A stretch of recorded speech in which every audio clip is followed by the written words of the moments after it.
클릭해 주셔서 감사합니다. 손해사정사 변홍련입니다.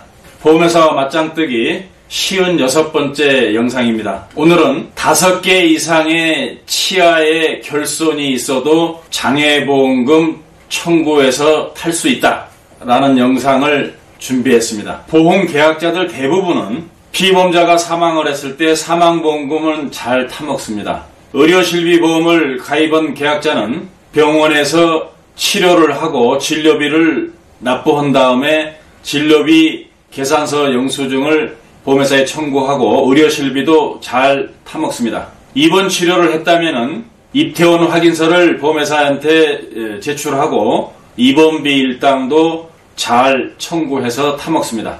암 진단이 됐거나 뇌경색 진단이 됐거나 협심증 진단이 됐어도 진단서를 보험회사에게 제출하고 보험금을 잘 청구합니다. 그러나 장애보험금은 좀 다릅니다. 삼척동자가 보아도 장애가 명백한 두 눈이 실명됐거나 팔다리가 절단됐거나 그러한 경우는 장애임이 분명하기 때문에 보험회사에 장애보험금을 잘 청구합니다. 그러나 오늘 제가 말씀드리는 것처럼 치아의 결손은 보험을 들어놓은 사람들 대다수가 이빨이 5개 이상 파절이 돼서 임플란트를 하거나 아니면은 금관 보철을 하거나 이렇게 했을 때 그 치료비라든가 그걸 치료하기 위해서 입원을 했다든가 그러면은 입원비 일당, 의료실비 이런 거는 잘 청구해서 타는데 정작 재해 장애급여금, 일반 상해 후유 장애금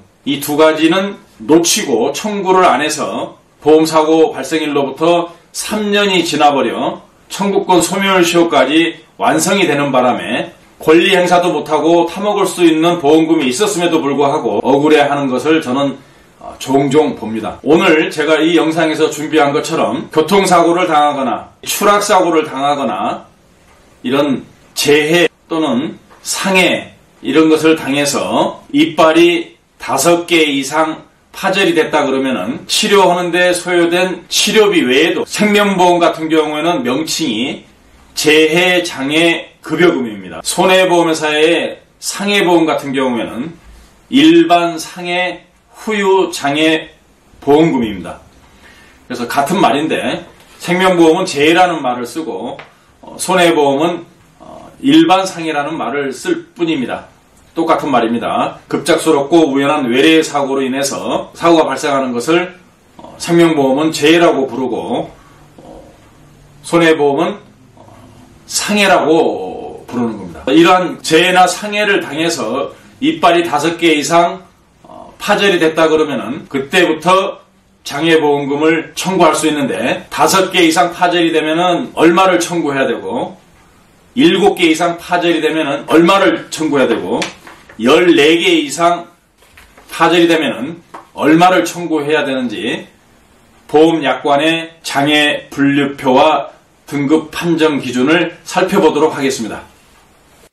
지금 보고 계시는 이 장애 분류표는 생명보험이나 손해보험이나 다 동일합니다. 장애 분류표 제4항 씹어먹거나 말하는 장애 분류를 보면은 치아에 5개 이상의 결손이 생긴 때는 지급률 5%, 치아에 7개 이상의 결손이 생긴 때는 지급률 10%, 치아에 14개 이상의 결손이 생긴 때는 지급률 20%라고 규정하고 있습니다. 이 지급률 5%, 10%, 20%라고 하는 것은 생명보험은 재해장애 특약 가입금액이 1억이다 그러면은 지급률 5%라고 하는 것은 500만 원이고 지급률 20%라고 하는 것은 2천만 원이 되겠습니다.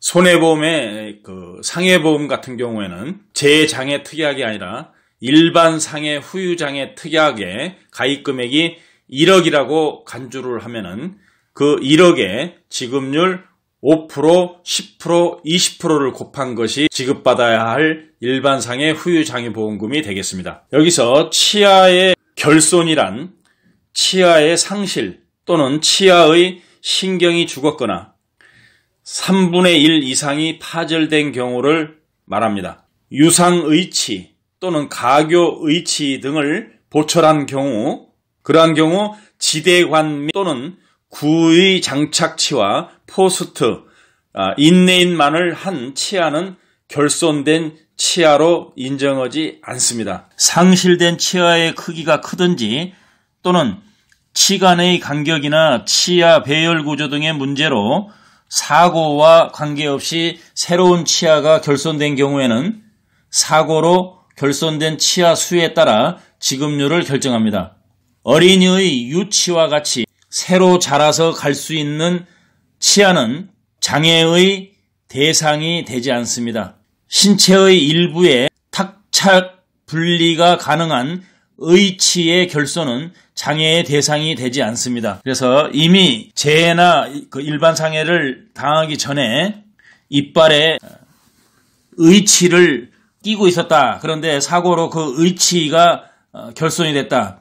이런 것은 장애에 해당이 되지 않는다는 이야기고, 어린이같이 계속 성장기 과정에 있는 경우는 그 이빨이 새로 자라서 갈 수 있는 치아는 장애의 대상으로 보지 않겠다는 그러한 내용입니다. 따라서 성인이 된 이후에 어떤 재해나 상해를 당해서 치아가 5개 이상 결손이 생겼다 그러면은 무조건 생명보험계약 같은 경우 재해장애보험금, 손해보험의 상해보험 같은 경우에는 일반 상해 후유장애보험금을 청구하여 지급을 받아야 하겠습니다. 이 역시도 치아에 결손이 생긴 그 사고 발생일로부터 3년이 지나버리면은 보험금 청구권 소멸시효가 완성이 돼서 타먹을 수 있는 장애보험금이 있다 할지라도 보험금 청구를 할 수가 없습니다. 따라서 사고일로부터 3년 이내에 반드시 청구를 해야 되겠습니다. 오늘은 5개 이상의 치아 결손이 있을 때에는 장애보험금을 꼭 청구해서 타먹어야 된다 하는 것을 말씀을 드렸습니다. 이미 알고 계시는 계약자분들도 있겠지만 제가 보험, 분쟁, 소송 실무를 봐오면서 항상 느끼고 있었던 부분입니다.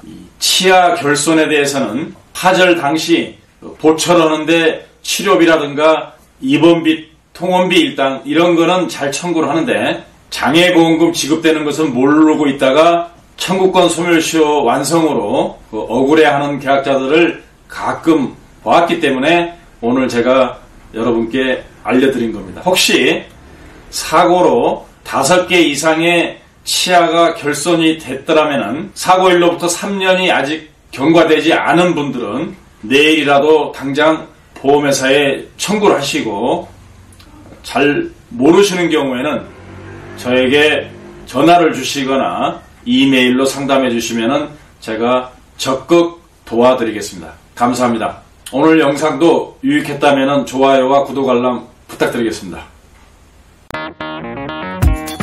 보험금을 청구할 때마다 횡포를 일삼는 일명 이상한 보험회사에 대하여 자세히 알고 싶으신 분들은 제가 쓴 책 좋은 보험, 나쁜 보험, 이상한 보험회사를 구입해서 꼭 읽어보시기 바랍니다.